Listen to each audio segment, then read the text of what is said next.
अस्सलाम वालेकुम जी। क्या हाल हैं सारे दोस्त? ठीक ठाक हैं। मैं उमर एहतशाम आल पाकिस्तान लीगल हंटर्स के प्लेटफार्म से। अच्छा, आज दोस्तों ये साफा सा इसलिए बांधा है क्योंकि पंजाब से हैं, तो पंजाबी लगना भी चाहिए। हमारे जो सिख सरदार भाई हैं वो दुनिया में कहीं भी चले जाते हैं तो वो अपनी जो बोली है पंजाबी वो नहीं छोड़ते, क्योंकि वो पंजाब से हैं। तो हम भी पंजाब से हैं। मैंने कहा ये हमारी सकाफत है, तो चलो तो चलें आज साफा जो है वो बांधते हैं सर पे। अच्छा, आज जो बात मैं करने लगा हूँ ना, ये बड़ी इम्पॉर्टेंट बात है और बड़ी ज़रूरी है। हमें आफन शिकारियों को ये समझा जाता है कि ये जालिम लोग हैं, और इसका बहुत ज़्यादा ज़िम्मेदार कहीं ना कहीं वो इंसानियत पेज वाला भी है जो किसी को जवाब नहीं देता, लेकिन पता नहीं वो बंदा, मेरा ख्याल है, जहनी मरीज़ है या साइको है। हमें जो लोग शिकार की थ्योरी को या इसकी सिन्फ को नहीं समझते, वो ये समझते हैं कि शिकारी जो है ना ये बड़ा जालिम होता है और ये कोई दरिंदा किस्म का आदमी होता है। तो उनके लिए ये मैं बता दूं कि भाईजान, शिकारी जो हैं वो भी आपकी तरह इंसान ही होते हैं, और शिकार खेलना अंबिया की सुन्नत है और अंबिया से साबित है। अब बात करते हैं कि जो हमारे हंटर्स हैं पाकिस्तान के, पंजाब के, बशमूल मेरे, बशमूल आप सब के जो मेरी बात सुन रहे हैं, जो नहीं सुन रहे, कि हमारे जो लीगल हंटर्स हैं वो क्या करते हैं अपने तौर पर। हमारे जो लीगल हंटर्स हैं उन्होंने अपने तौर पे, उनको किसी ने नहीं कहा, किसी ने फोर्स नहीं किया, किसी ने उनको ये कहा नहीं कि आप ये काम करें, लेकिन उन्होंने अपने ऊपर ये आयद किया कि यार हम आने वाली जो जनरेशन है, जो बिगिनर्स हैं हंटिंग में, हम उनकी तरबियत करें। हमारे लीगल हंटर्स ने जहाँ जहाँ पर भी हैं, पिंडी में है, इस्लामाबाद में है, सियालकोट में है, फैसलाबाद में, लाहौर, मुल्तान, साहिवाल, कहीं भी हैं वो पाकिस्तान में, उन्होंने अपने तौर पर बिगनर्स की तरबियत की, उनको सिखाया कि शिकार के एथिक्स क्या होते हैं, शिकार किया कैसे जाता है, कौन से ऐसे महीने होते हैं जब आपने शिकार करना है, कौन से ऐसे महीने हैं, ब्रीडिंग सीज़न है, जब आपने शिकार नहीं करना। हम लोग 2014 में इंजीनियर रिटायर्ड नदीम अहमद पराचा साहब के साथ शाना बशाना शामिल हुए और कतरा कतरा इकट्ठा करते रहे लोगों को। 3 साल पहले जब हमने all Pakistan hunter rights habitat and conservation association की बुनियाद रखी, तो उसके पीछे कहीं ना कहीं ये बात हमारे सीनियर्स ने हमें ये ज़रूर बताई, हम इससे आगाह किया कि हम लोगों ने यार, जो नए लोग हैं, जो नए हंटर्स हैं, जो बिगनर्स हैं, हमने उनकी तरबियत करनी है। उनको ये बताना है कि हम लोगों ने शिकार को ख़त्म नहीं करना। ये बड़ी मुश्किल बात थी, लेकिन इसका बेड़ा उठाया हमारे एक बहुत ही सीनियर हंटर हैं, पाकिस्तान से इंटरनेशनल हंटर हैं, और हंटिंग के बारे में जितना नॉलेज उनके पास है मैंने नहीं किसी के पास देखा। मैं बात कर रहा हूँ जी, मेरे बड़े भाई हैं सर सैफ खान साहब कराची से। वो हमारे साथ शामिल हुए, उनकी मेहरबानी है कि उन्होंने अपने आप को हमारे लिए, ग्रुप के लिए वक्फ किया। उनकी बातें जो उन्होंने हमारे ग्रुप में की, उनके लेक्चर्स जो उन्होंने डिलीवर किए, और हर एक बंदे की इस सवाल का उन्होंने तफसील से जवाब दिया, मैं इसके लिए सैफ खान साहब का बहुत मशकूर हूँ। और उनकी रहनुमाई में की हुई बातें यकीनन हर नए शिकारी के लिए मशअले राह होंगी।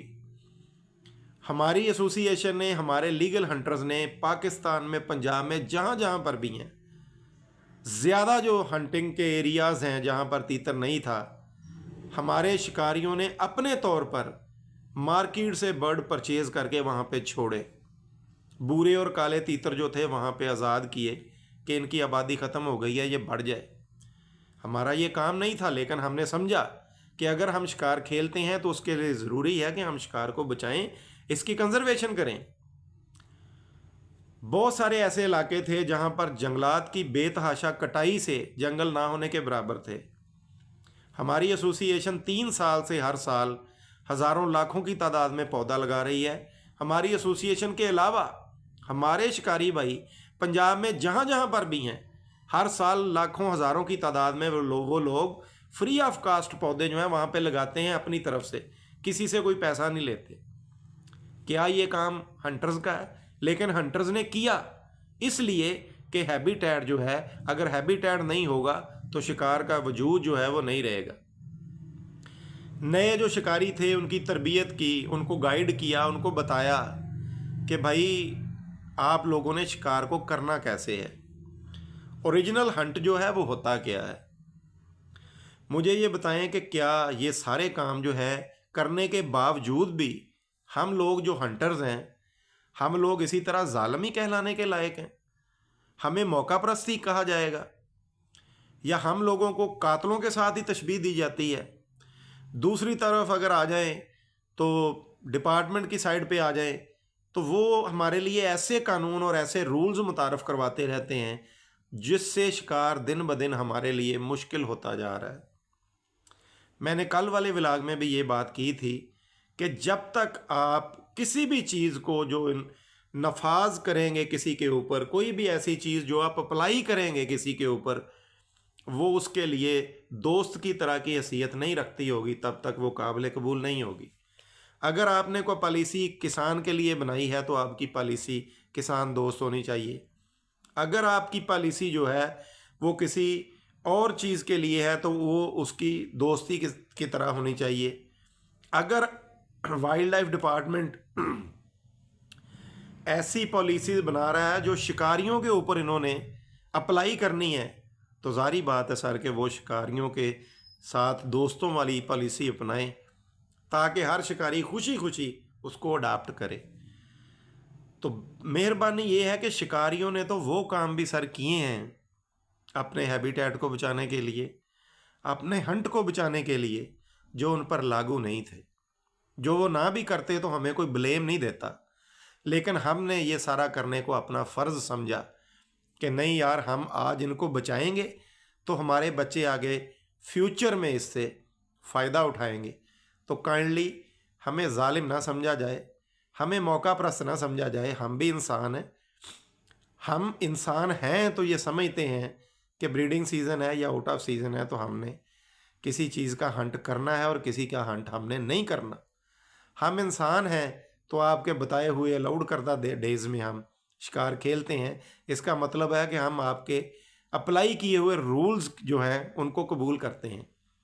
तो आपसे भी गुजारिश है कि जनाब हमारी तरफ से थोड़ा सा नरमी का बर्ताव करें। शिकारी हर वो काम करने के लिए तैयार हैं जो शिकार को फ्यूचर के लिए बचाए, ना कि ये कि बिल्कुल इनको ख़त्म कर दिया जाए। मैं इस शेर के साथ अपनी बात ख़त्म करूँगा। उनके भी कत्ल का इल्ज़ाम हमारे सर है जो हमें जहर पिलाते हुए मर जाते हैं। तो बहुत बहुत शुक्रिया जी। मेरे चैनल को लाइक करें, शेयर करें, फॉलो करें अगर आपको पसंद हो कि मेरी वीडियोज़ आप तक पहुंचती रहें। अस्सलाम वालेकुम।